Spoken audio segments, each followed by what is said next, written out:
From WBON TV News. This is Pepsi Zero Sugar. Zero sugar, 0 calories, but max Pepsi taste. It's okay to get emotional. We know just how you feel.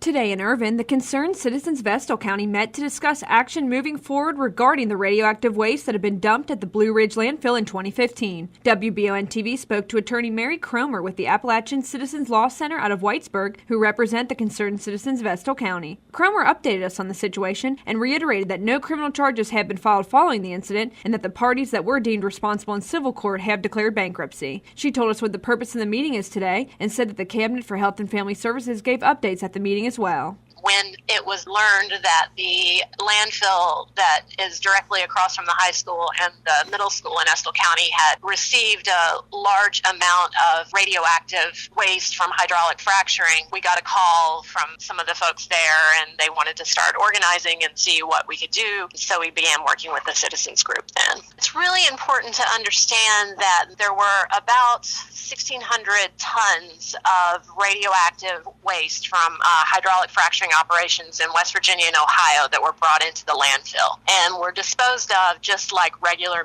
municipal garbage. This is not a hazardous waste landfill. It is meant to handle only standard municipal waste.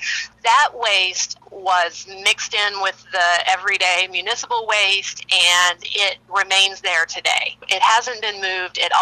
Nothing has been done to contain it other than what the regular measures for containing municipal waste. It's still there, and right now what's happening is the landfill is developing what's called a corrective action plan based on an enforcement action from the Division of Waste Management. They have to come up with a corrective action plan that will say what they're going to do with the waste. And so today the concerned citizens of Estill County are meeting. We're going to hear from a representative of the Cabinet for Health and Family Services about some of their work to get money, get penalties from the man responsible for brokering the waste and bringing it into the landfill, and some of the waste shippers and producers, generators. And then also we're going to talk about this corrective action plan that the landfill has proposed to the Cabinet, the Division of Waste Management, and the Division of Waste Management's response to that. It's going to be a drawn-out process. I mean, what the landfill is basically arguing that the waste is contained currently, and that really nothing